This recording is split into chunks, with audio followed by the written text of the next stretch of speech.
cue ball garage. We're going to do a bit more on Guy's engine. A few parts are turned up, so we'll be able to keep on going. Still waiting on a few bits and pieces. A lot of work's been done behind the scenes that I haven't filmed. I didn't want to bore you with it, but I can explain it all to you now. So let's have a look and we'll see where we're up to. I'll just spin you around.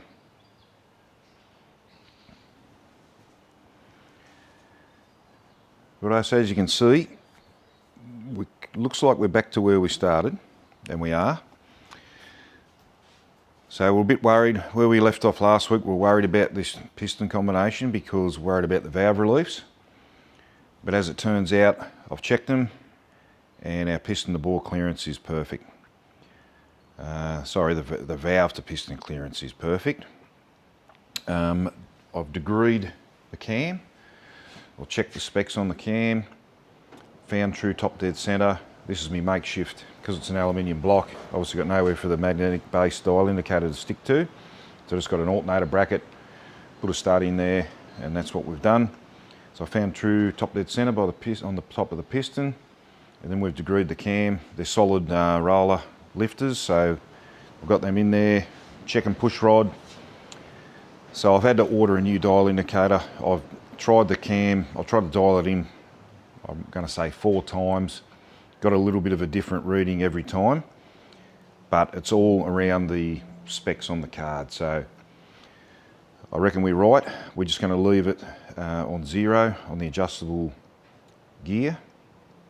So anyway, when I think I've dropped this, it's probably about as old as that, the Bush installer. It's about 30 years old, so it's got a lot of movement every time I try and zero it. I've tried tightening it up, still moves. The little pointers snapped off inside it.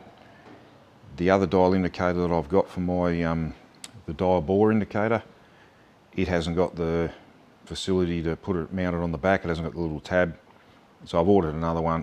But at the moment we're happy with this cam.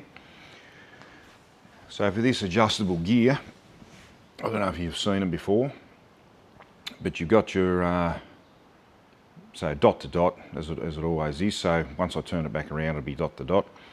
So when you line up your timing set and the gears down here, dot to dot, that is top dead center, but it's not top dead center compression.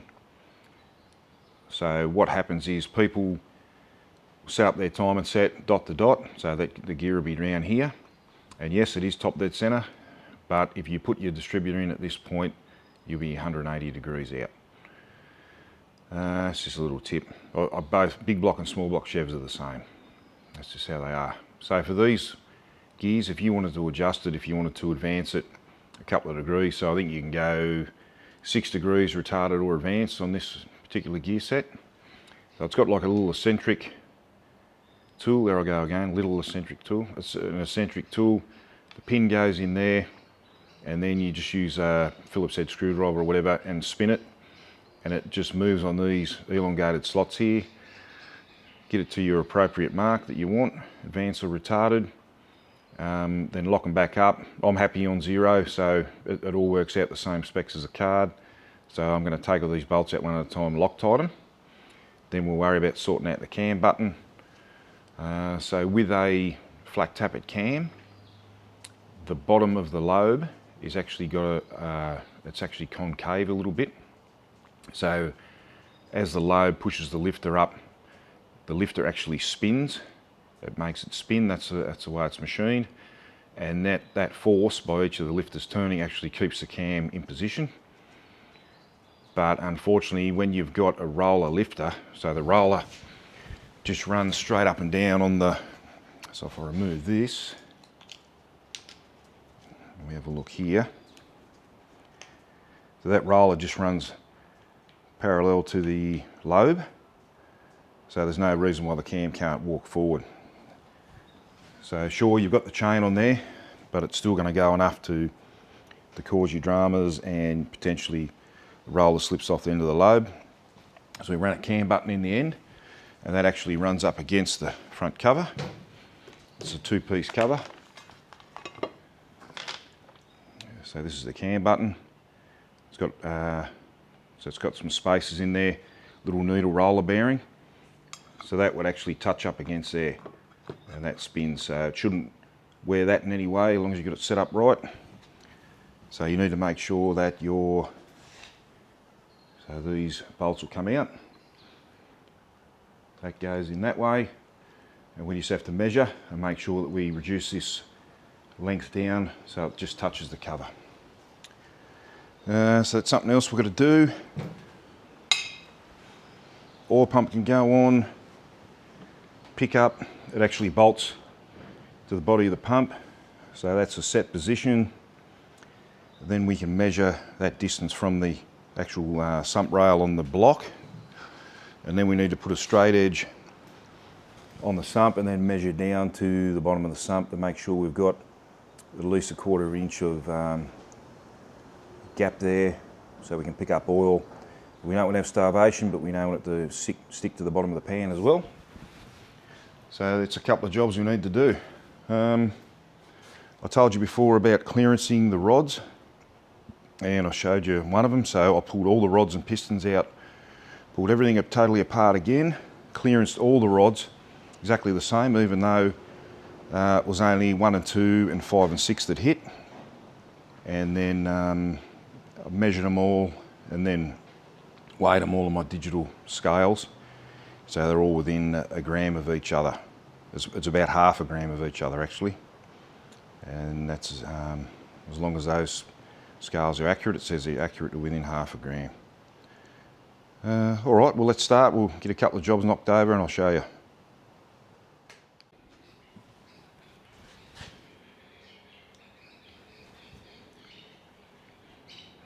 Just removing the pointer that I had set up, just a bit of wire on one of the timer cover bolts, and that's the pointer that I used on the degree wheel.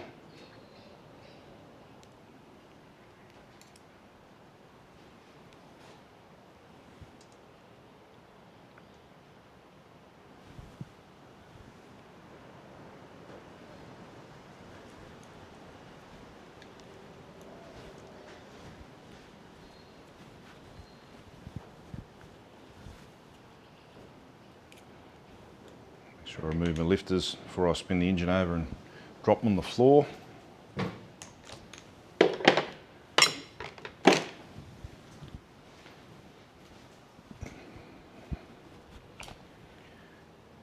So not only is the magnetic base snapped off there, it's got like a little fucking hell.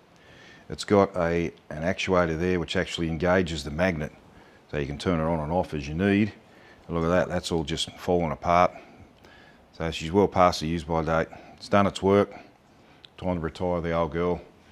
Might be able to keep a couple of pieces here in case I need it for down the track when I drop the new one.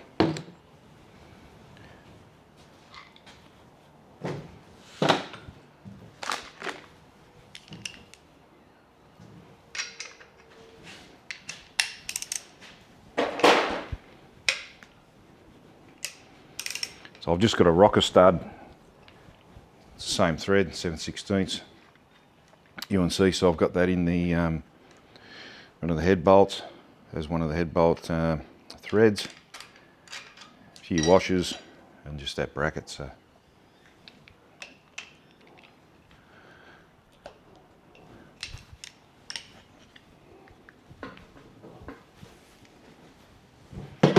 move them later. What's that one? There we go.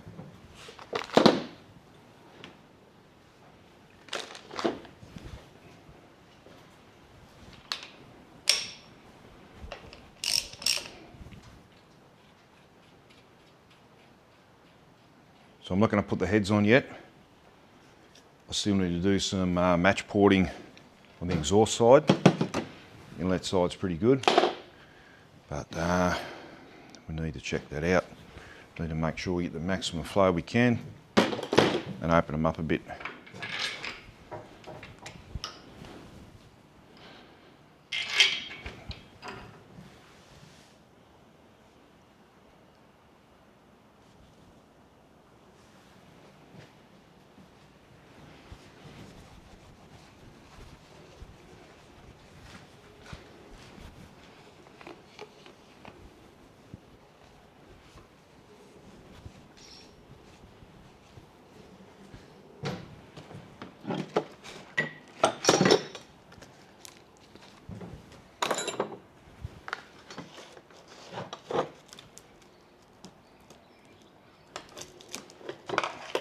So there's only one stud or one bolt that holds the oil pump on.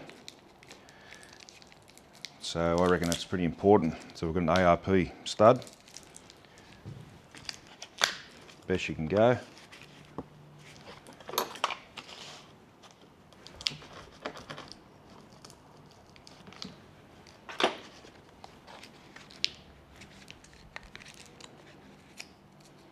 See if I can get it out of the packet.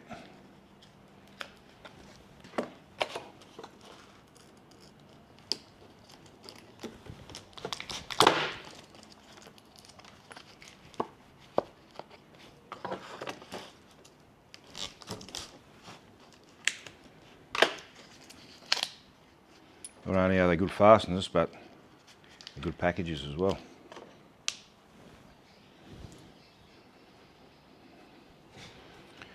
I always Loctite them in. You've got to be careful you don't go too far, because underneath that thread, that's your bearing down there. Actually, this one is a blind hole, so you don't have to worry. So you can bottom it out. That's good. On normal caps, you can actually see the bearing. So if you go too far, you can actually push the bearing down onto the journal. We don't want that. All right, I'll get this set up. I'll bring you in, have a look. Righto, studs in, bit of Loctite on it. I'll put a bit of ARP Ultra Torque lubricant on the threads. I'm going to put some on the washer, on the top of the washer, and that'll lubricate the nut. Now this is a machine surface, same as the bottom of the oil pump, machine surface, but I like to put a little bit of something on there, a bit of Permatex will go on there. Celastic isn't good for anywhere that can be and make its way to the pickup. So as you can imagine, Celastic doesn't break down, and you haven't got much surface area with that screen, so you don't want to have anything on there. So it's all right to put a bit on the corners of your sump gasket or whatever, but I wouldn't go using it anywhere else that you don't have to. I'm just going to put a little bit on here. Dripping everywhere.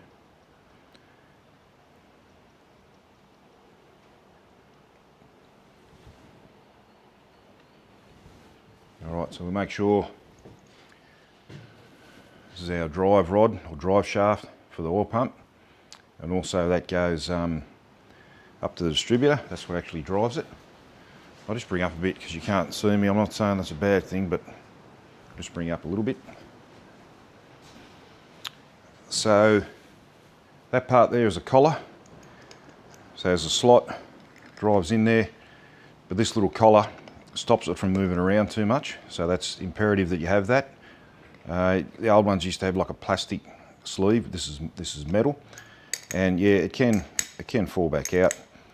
But the idea is, once it goes down inside the hole, it can't fall through. So as long as you get it lined up, you can get it lined up again. So it has to go this orientation, goes down in the hole, and that'll end up driving your, won't drive it because the distributor actually drives it. All right, so we're sitting on there like that. And I've just thought of something. There's no dowels in there. So I bought a finishing kit which has got dowels in it. Now I know for a fact that the small block Chev must be a different size than this block. So I've got a few different dowels here, and I'll just see if these are the right size. But they don't fit the front cover, and the head dowels are different as well.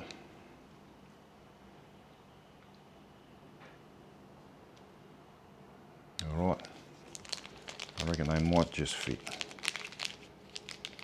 Now if anything, it's going to give it a bit more support, so you've only got the one bolt. Right, so they slide in there. I reckon they're perfect. I'll get a knockometer and we'll give them a tap in.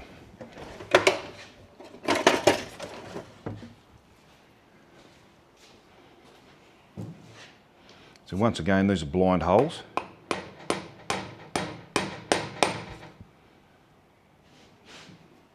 Now, of course, these are easier to do if you're doing without the stud in there. So that other side's sat in there quite well. This one I've got to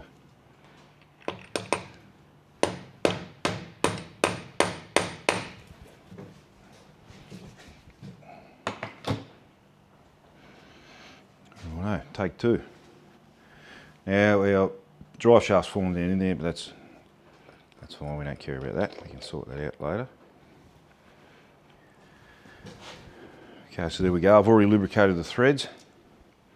Washer goes on, flat side down.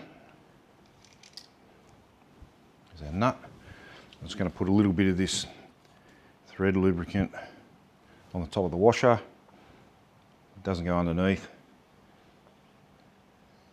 because otherwise it just acts like a bearing, as I'm sure you've seen it on plenty of other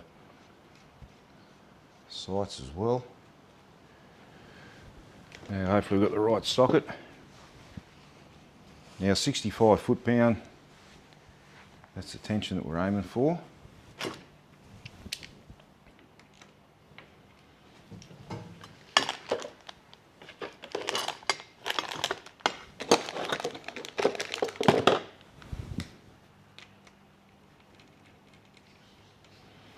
Just give it a snug up with the ratchet and we'll get the tension wrench onto it. That's about 45. My calibrated elbow.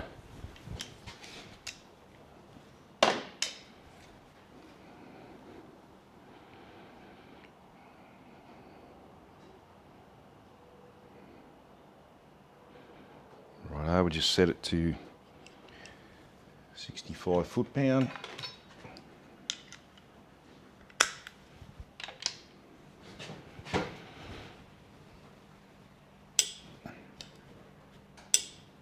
Always got to give it a second click, just makes me feel better. Righto, and that's as simple as that. So we need to, it's going to be that bolt there. So it slides in, and then that bolt actually mounts it to the pump. So it keeps it square, stops it vibrating around. There's other types where you knock them in and then you end up having to put a bit of weld on them so they don't move anywhere. Just for peace of mind. So let's sort this out so we can find a righto.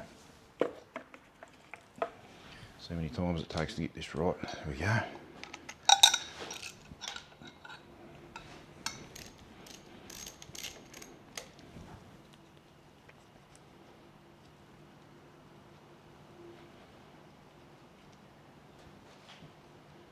Careful not to drop my bolt.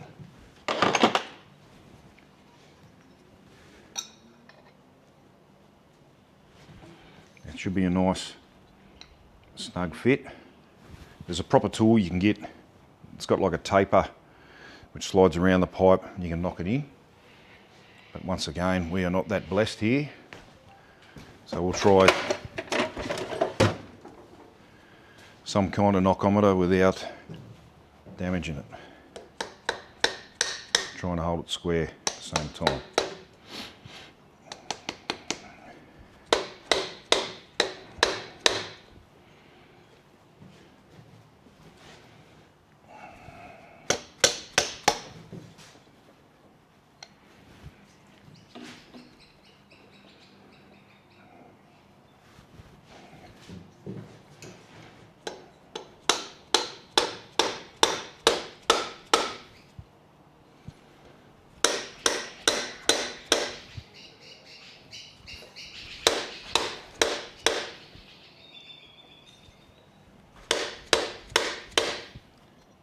I think we're well and truly in far enough. We just can't get the hole lined up there now, so going to have a bit of bending involved by the look of it.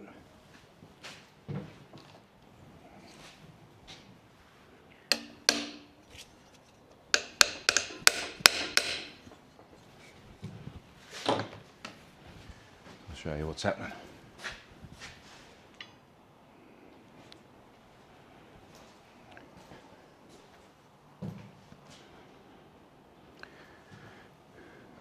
There's our stud, tensioned up. You can see the Permatex just oozing out the bottom. Now it's not going to affect anything, even if some of that did dribble down somewhere, but I didn't put that much on. So this is the pickup. So that's the oil supply, feeds into the pump. The gears turn, pressurise it, send it up the shaft through the gallery, pressurises everything. So that's in nice and tight, like I can't move that now. And what we're aiming for is we're trying to line up this slot with that hole where I remove that bolt. So it looks like we're going to do a bit of manoeuvring. So what I'm going to do is heat this up gently with the MAP gas and just bend it in a little bit. Last thing we want to do is kink that tube with the best flow that we can. So we'll have a go at that and see if we can get that bolt located.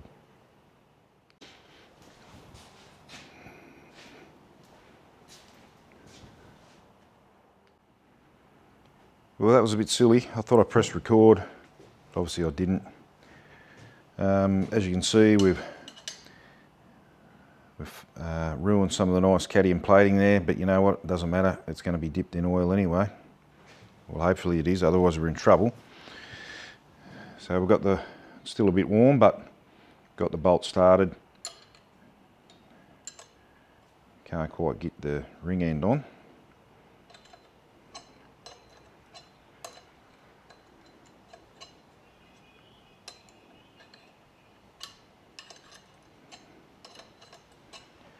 Tighten this up, and then we can measure from the sump rail up to the bottom of the pickup.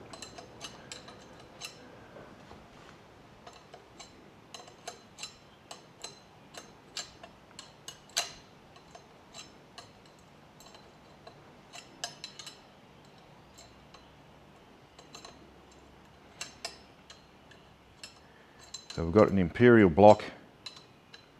All fasteners are imperial, and you'll never guess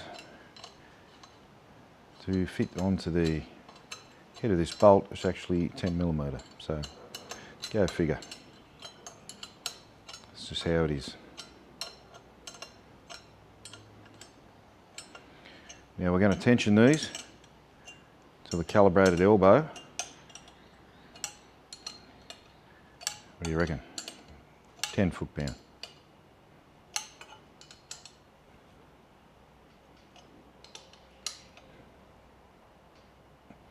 Go, nice. I'll just check to make sure these are 10 foot-pound. Yep, no trouble.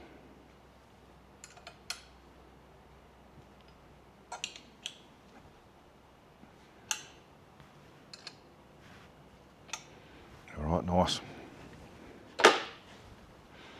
So what we want to do is we're going to put a straight edge along here. So let's have a look to see which way it's going. Looks pretty level from here, so we're going to put a straight edge across and then measure down to the sump rail, measure down to the sump rail there, so that'll give us the height. So then with the gasket on the pan, as I already showed you, we'll do the same thing.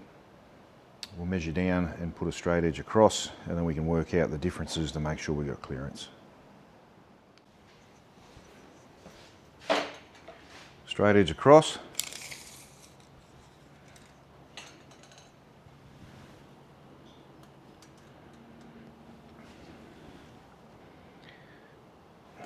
Put the scale on this side so I can read it better.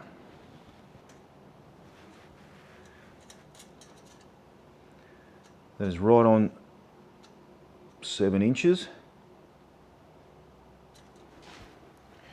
And I'll just double check this side because in case there's some kind of variance, and there is. So on this side, it's about 7 3/4 inches. So it must be on a little bit of an angle. I'll go in millimetres as well. So there we got about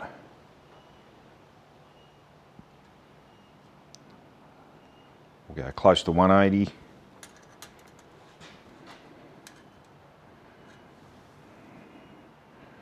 Close to 190, so there's about 10mm difference. Righto, I'll do the same on the oil pan, and we'll have a look. So I just did the same to the oil pan with the gasket in place, keeping in mind that that will squash down a little bit. We've got metal inserts in here, so it can only go so far. So even taking that into account, we've got about 1/2 inch of clearance from the pickup to the bottom of the pan. So this needs a good clean up, good wipe out before we install it. But that's how the gasket sits. And so as the oil's sloshing around, so on acceleration, the oil's going to move. So it's a rear sump, so this will be at the back anyway, so the oil's going to slosh. And then when you brake, it's going to slosh forward and then come back in. It's got the little baffle in here, so it can run around the sides. But under braking, it shouldn't come through because it's a little one-way trap. So that's how it is. Not a bad little setup. And extra capacity as well. Oil pan's on, and let's just say it wasn't pretty, so I had to give it a bit of a beating. So obviously in the welding process, she's closed up a little bit, so I've just had to massage it to fit it on. Everything's all right. I've done up, put the studs in, done up all the bolts. These are just the ones these are the ones I can get to now. The rest are done by spanner. So as you can see, just a little bit of clear Celastic, squeeze out the front. That's all you need, just on the corners.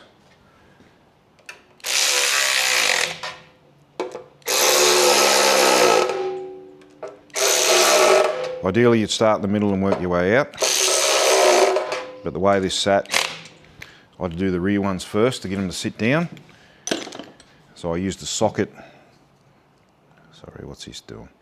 I'd use a socket over the stud so I didn't damage the thread and it didn't damage the pan rail, and get it to knock down nicely. So what I would do, because there's two different types of oil pan gasket, so once it's in, just get a screwdriver, gently push to make sure that's nice and tight, so it's not going anywhere. And we've got our Celastic, squares out the side, everything else. Now these are done up really snug. There is actually a metal spacer in between this gasket so you can't crush it. So you do it up till it's snug. It takes the load. There's two different types of pan gasket. So this one here is the larger style. The front parts are larger or thicker. And there's another type which is thinner, so it would sit right down in the groove and you find it wouldn't seal up properly. So that's nice and tight, there's no movement there. So just making sure it's got a good purchase on everything. So there's no reason why that should leak. So we're looking good. No movement, everything's tight. That's how we want it. And just like everything, every time you put something on, it doesn't hurt to rotate the engine over just to make sure we're not hitting. It's the last thing you want. Sorry, just doing this one-handed. Hear that?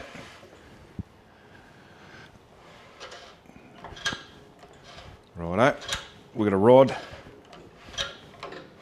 hitting the sump. So here's my next drama. All right, so I'm going to turn it over a few times so it makes a witness mark, and I'll see where I've got to give it a bit of a hammering. So I just wanted to show you what I was talking about before. I'm just going to take all these little bolts out and Loctite them. Then at least we know we're at zero. Might just have to move it just a little bit. So the crank gear, the dot's facing up, cam gear, dot's facing down. That's how we set up our timing set to make sure we're right, dot to dot. And then any fine adjustments done by here, as we said before.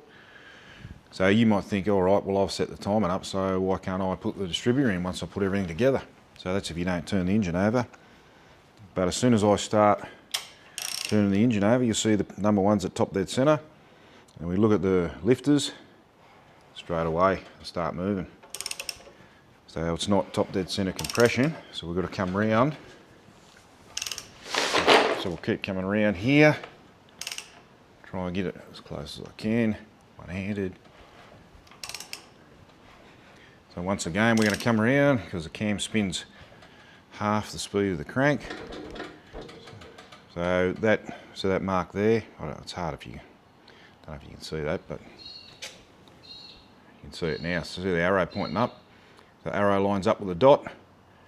So we're going 180. If we spin it around again, it'll come back and we'll be back to where we started. So at least now I can show you. Number one's the top dead center, and we're at compression. Should be able to see the base circle of both of those cam lobes. So that's top dead center. So that's why it's happened to the best of us. It's happened to me before as well, where you think, all right, well, I'm lined up, I'll put the dizzy in. Once you've got it all together, and that's incorrect. You've got to spin it over 180. So if you didn't know, now you do. If you did know, sorry for boring you. All right, I'll Loctite these bolts and get them all together, then we'll have a look at the cam button. So I've Loctited those bolts, tension them up. Now I've taken off the 3 cam bolts here. They hold the gear onto the cam. That's your locating dowel. And I've slid the cam button in, so you can see the cam button there. It's got a step in it, so the larger piece goes into the gear. And then, because this is a 2-piece cover, we're trying to do the same thing as we did before. So we want to put a straight edge across, and we want to see where that cam button comes to. So if we bring it round to the side, you'll be able to see it well protrudes past where that cover's going to sit. So you can see the little spaces in there. There's a small circlip that holds that end piece on. So we'll get rid of those spaces to start off with and see how close we are. And if that doesn't work, then we're going to need to use the belt sander on the straight edge, on the flat edge, just to try and take it off down to where we need it to be. Now there's no gasket that actually goes on that surface, so I'm just going to put a bit of a smear of some kind of gasket maker on there. But obviously we'll make sure this is all done first. Put the 3 bolts in there, make sure your hardware that holds the gear on is grade 8 or something respectable. The ones that were in there had nothing on there, they'll just butter bolts, they probably would have sheared off. So the grade 8 one's in there now. Well, when they go back in, and we've got lock and tab to go in there as well. So I'll have a look at that and we'll try and get our clearance right. So you won't be able to see, but I've just done a bit of measuring. I can't use this one. This is actually for a big block, but I thought it would work. So I have ordered another one, it's just not here yet. The one that we got with the kit was too small. So the size of the shaft, there was no step in it. So with that cam gear, it needs this larger piece for the button to go in. The one for the small block that we had with the kit, it's actually the same, the shaft the same thickness all the way in, so it's not going to work. And this one isn't going to work because of the length. And even if I take it where I need it to be, the shaft where the circlip goes on would be protruding out, and then if you cut that off, you've got no way of retaining everything together. So it's not going to work. So maybe we'll go on to another job. So I'll show you the cylinder heads, and I'll show you why we have to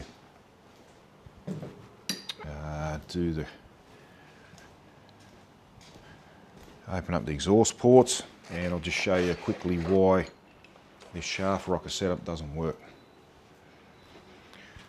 So you can see where Guy sat the gaskets on. He's put a bit of texture or whatever around there and he scribed around it. And then I've checked the gaskets against the headers. So they're the headers there, and they actually fit quite well.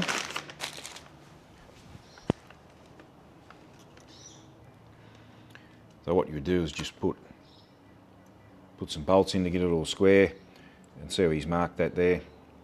So we need as much flow as we can get, especially with that big cam. We've got a lot of lift, and we might as well get the maximum flow. So you can see the thickness. I've got a lot of material to work with, and even up here I can take that out and just blend it in without going up too much into there, and just try and smooth it off. So you might as well allow a day for this kind of work, because that's how long it takes. Nothing's easy. So this is where the bridge would go for this rocker setup. So I'm just going to loosely do the bolts up and we'll just sit it on and I'll show you. So these valve springs, they are actually larger in diameter, and I believe the installed height is probably bigger as well compared to a standard iron small block head, like a Sportsman head or a Fuelie head or something like that. So it's just not going to work. So these bridges only go in the one position. You've got a little bit of movement like that to get your rocker tip alignment to the valve perfect, and you do them up. So we're just going to sit them on here for this demonstration. So I can't even get them to bolt all the way down, and all of a sudden you'll see, if I can get you around the right way. So down the bottom, the circular part there is hitting the valve spring.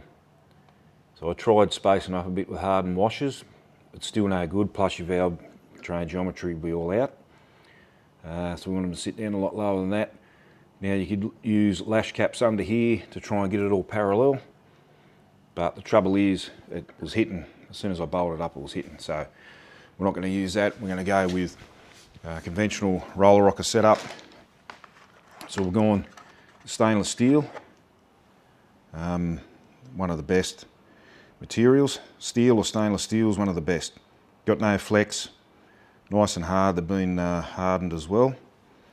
Now, when you're going like that and you're looking at high revs, big lift, so these are actually 1.6 ratio. So with the 1.5s that I tested, so Johnny Hatton, one of my mates, gave me a couple of test rockers to try. Now these ones are second hand, they've got flat spots on the tips and all the rest of it, but we used them just to check out the valve train geometry, to see what pushrod length we needed, and just to make sure that we weren't going to hit the piston with the valves. So these are 1.6, so it's actually gives us a little bit more lift again. Getting a bit greedy, I know, but when you can do it, you might as well do it. And then, so with the roller rockers, we've got stud girdles. So these are the locks, so they're a lot taller. So the silver part, the girdle goes over the lot and more or less braces everything together. So there's definitely no flex, and it shares the load across all the studs. That's what we got as well, so I'll show you that. But anyway, a bit of work ahead of me, and I'll bring you in and show you when need be, as long as it's not too boring. I just want to double check our piston to valve clearance with the 1.6 ratio rockers. As you can see, put a bit of clay, it's just modelling clay. It's stuck into the valve reliefs, just a nice blob on each one. So number 2 is the one that number 3 cylinder is the one I'm most worried about because of the valve reliefs. How I told you how it's just a different orientation to how small block normally is. So we've got those on there. I'm just going to put a little bit of smear of oil on the valve so it doesn't stick. Put the head back on, do it up. Now it doesn't have to be tensioned down for this check, but we'll set it up and we will see how we go.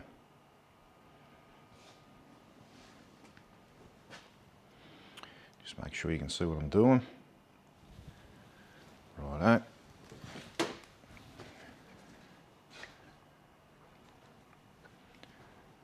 A little smear of oil on the valves.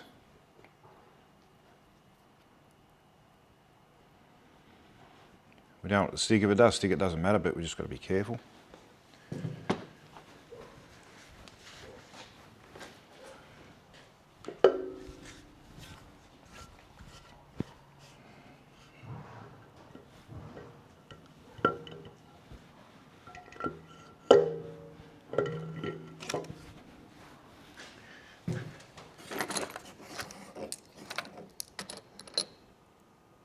Grab our nuts and washers.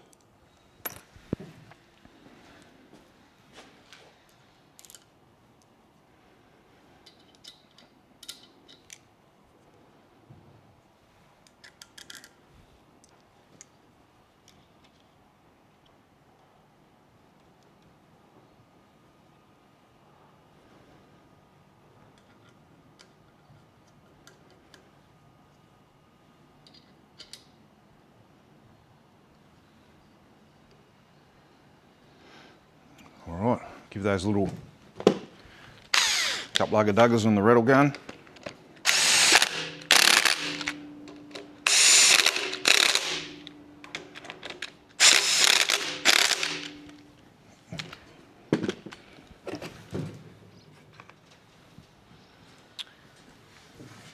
Got our lifters already in place in number 1 and number 3.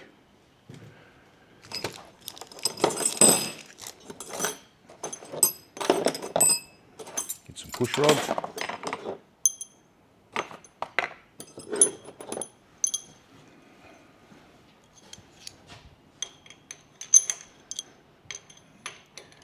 So we're not going to run guide plates for this check.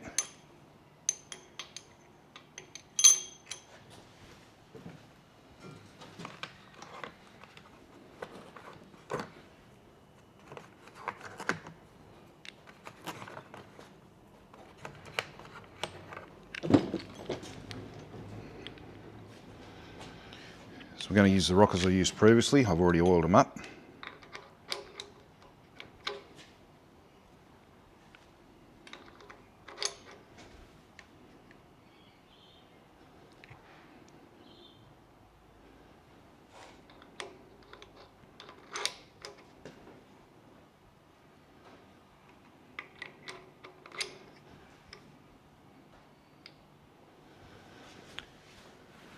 So I've actually ordered different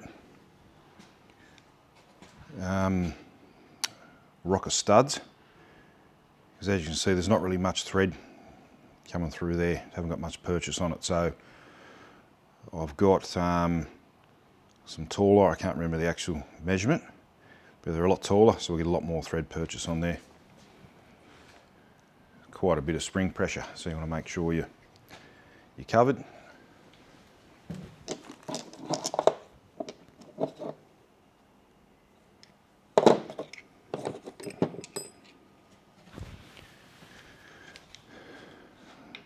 So with both of these cylinders, the push rods on the rocker, sorry, the roller is on the base circle, so there's no tension on them at the moment. So I'm not going to adjust any lash. I'm going to do 0 lash, even though it's a solid. So I just want to make sure there's no chance that we're going to hit. So because we're not using guide plates, we just make sure we're lined up with the tip, which looks good. So I'll give it two complete rotations.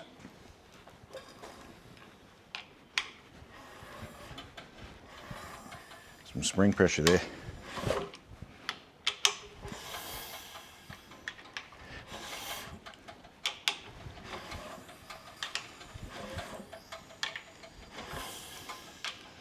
Nice compression there, we haven't even got any plugs in.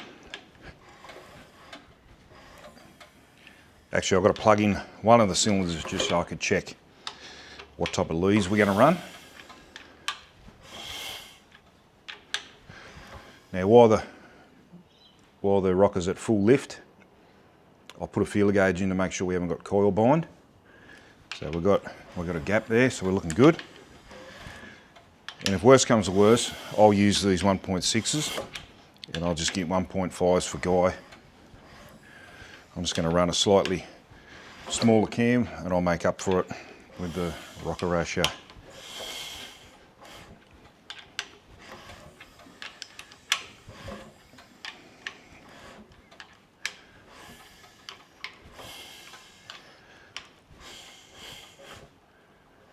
Alright, so we're just on rock on number 1. So I should be able to undo that without having too much tension on there. Alright, we'll try that.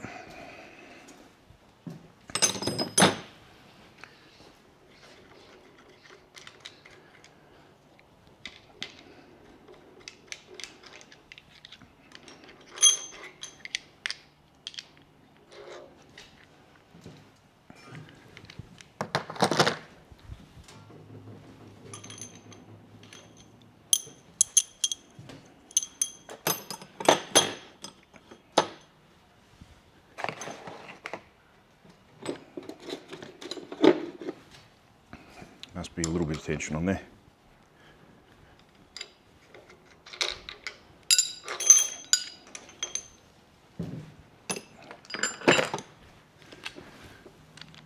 Take the head off, get a moment of truth.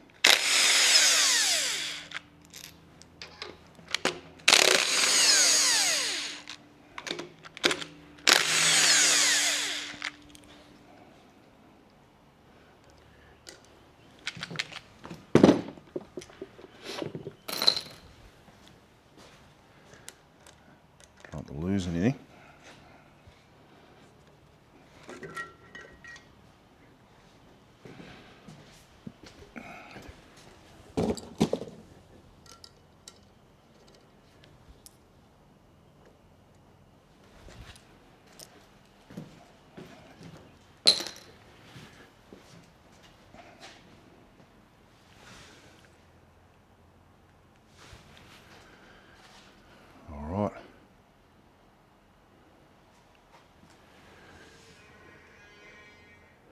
So if you have a look there, you can see the indentations.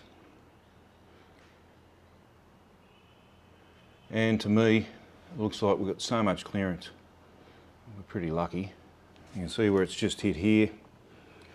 So the idea would be you slice the putty or the clay down the middle and then measure, and then it'll show you how much you got.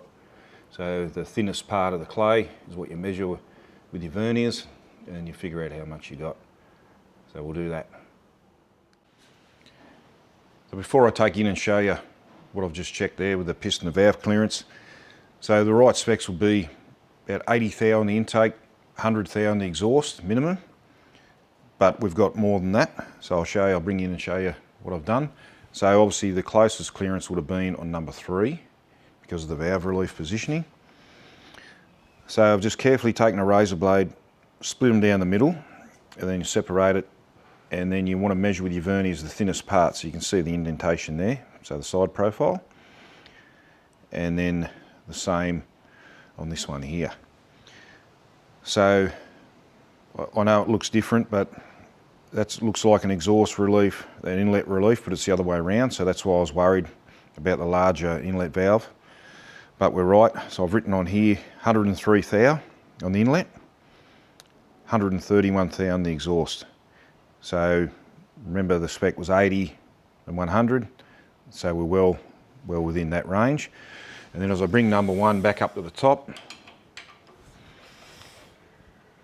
you'll see that there's even more clearance. It's only just kind of depressed it, it's only just touched it. So the same as this one. Carefully peel it up, you can see the indentation there. It's only barely touched it, so we really are right. So all the cylinders with the correct orientation, everything's going to be fine. And even the ones that aren't, we can see we've got the good clearance there. So that's just a simple way of doing it. Obviously a dial indicator would be the most accurate way, and we already know that mine has given up the ghost, so unfortunately that's the way we had to do it. So the best way to do it would be set it up as we just had, but we take the normal springs off and put checking springs, a really light spring, which I have got. Then we turn it over. I can't remember the exact measurement now in degrees, but we turn it over. We get the valve to where it needs to be, just say it's 50 thou after top dead center. And then you put the dial indicator, you can put it on the rocker, and then you can actuate it until the valve actually comes in contact with the piston, and you can measure in thou as you watch the dial indicator and doing it. That's the most accurate way to do it. Anyway, this is a poor man's way to do it, or if you haven't got the correct tooling, and it does work, and we're happy now that we've got the clearance. New cam buttons turned up. As you can see, this one for the big block, it's got the same step in the back, larger diameter, this one, but this one's obviously a lot smaller. So we'll just do a little dummy fit and we'll see how it looks. I've just got these in here, they're just loose. So with the washer on, and then later on the locking plate will go on. So it physically won't let the cam button come out, holds it captive in there. So we just want to put them in to keep everything tight. So the back of this cam gear got a Torrington bearing, so that's what hits up against the block. So it's not just the cam gear wearing against it.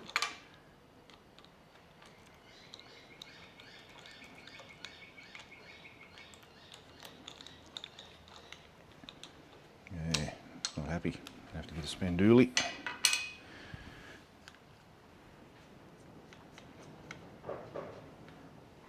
Alright, the cam button sits there.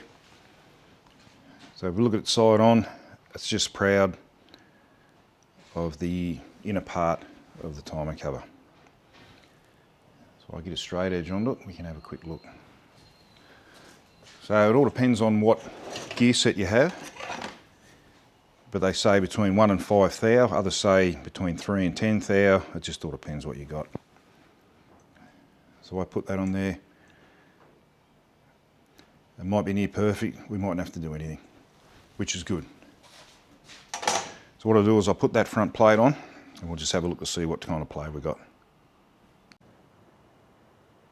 So if you had a dial indicator that worked properly, I've just tried it again. I haven't had to hold it there while I did it, but I can't use the camera at the same time. So I put the dial indicator on the back of the cam. You thought I left the cam plug out because I'm an idiot, but I actually couldn't find one, so it turned out in my favour. So I put the dial indicator on the back there. The other way you can do it is through the hole on the back of the gear. You get to the hole down through there. So I put the cam button in, put about 5 or 6 bolts in the front cover, the front part, and the cam moves ever so slightly. So it's probably got a couple of thou. So that is perfect. So just keep in mind that we've got the distributor will go in place. It runs on the gear on the cam, which in turn, via the shaft, turns the oil pump. So you've got all that motion, all that force, and the cam doesn't really want to walk around. So it's going to help to keep it in place, that kind of motion. Plus you've got the cam button, just in case, and that's got a little bearing in it itself. So a Torrington bearing on the back of the gear, and the little needle roller bearing inside there. And that's how it works. All right, no worries. We should be able to put some sealant on the inside of this. It's a machine surface, but we'll do that. Put all the bolts in, line it up. We'll do our front seal. We can get the balancer on, then I'm stripping the heads apart and I'm going to start die grinding. So I'll do another couple of things and then we might have to end this video here so I can get one out for you this week. I took a little slice off the edge of that cam button, as you can see, it's shiny there now, and radius off the edges, so I gave it just a little bit of a linish. I wasn't happy, just sat proud just that tiny bit when I checked it again with the flat edge, so I'm happy with it now. Loctited the bolts, put them in, put the lock tab on that come with the kit, and as you can see I've smothered it in oil as well. Make sure there's oil got into the little needle bearing in there. I'm going to put this front cover plate on now, knock the seal in, and I'll show you that when I'm done. And I'll give you my final message and start editing. Righto, cover's on, knocked the seal in, lubricated it. The timing tab hasn't turned up, so I'm not going to put the balancer on until I've done that, because you know that it's not going to fit with it on there, and this will be another thing I'll have to take off. And you wouldn't believe it, missing one of those little screws, but I'm not going to panic. I'll find it when I clean up. It's just a shit fight at the moment. There's tools and crap everywhere. I'll just give you a bit of an update on what's been happening on the 1 tonner, and bits and pieces have been coming in. So my engine stands back from Corey, so I can put my aluminium block on that. The big block's over there on the other stand, ready for me to build that next. I've got this plastic part here for the dash that's turned up that I was talking about that I was missing. I ended up buying the whole lot.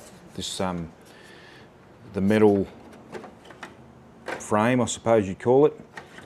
So the other one's bent, this one's in good nick.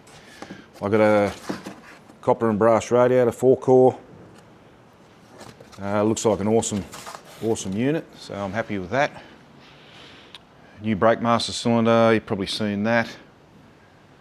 I've got the headers, and I've been mucking around with the electric aircon. I have to get onto these doors. I've got to do the repairs on the doors. I've got to get guys' engines finished first, and then I'll be right. Just going to open this and show you. So I've mounted the inside unit for the aircon in a glove box, so there's just enough room to get the screw in for the hinge on each side, and I'll be able to run the ducting up here. So I'll have two that go down to the floor and two will go up to the vents. I'm just going to leave it a single vent, so one vent on either side. I've got the plastic, or they're printed block off covers for the vent unit. That's been deleted and that'll go in there. I'll keep the original heater. I bought another motor. I'll keep the original heater for demist, so for demist and for the floor in the middle. My interior guy, so my mate Lukey's picked up the interior last night. So the seats, the console, I pulled the dash pad out of the sedan and he's going to do that for me. So it should look good. He's going to make the roof liner or the hood liner. Your grill's turned up. So we're starting to gather a few parts. It's just a matter of time now. I'm just going to have to make the decision whether I get the Impala ready for Summernats, or I don't know if I'm going to get this ready in time, maybe for Bathurst Auto Fest, but I don't know. See how we go.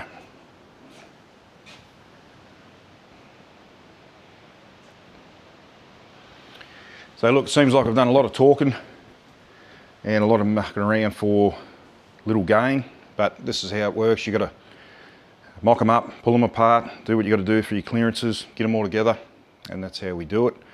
So thanks everyone for watching, and like I always say, please like and subscribe and share the videos on if you like them, share the link, and appreciate everyone. Thanks very much for watching. See you next week.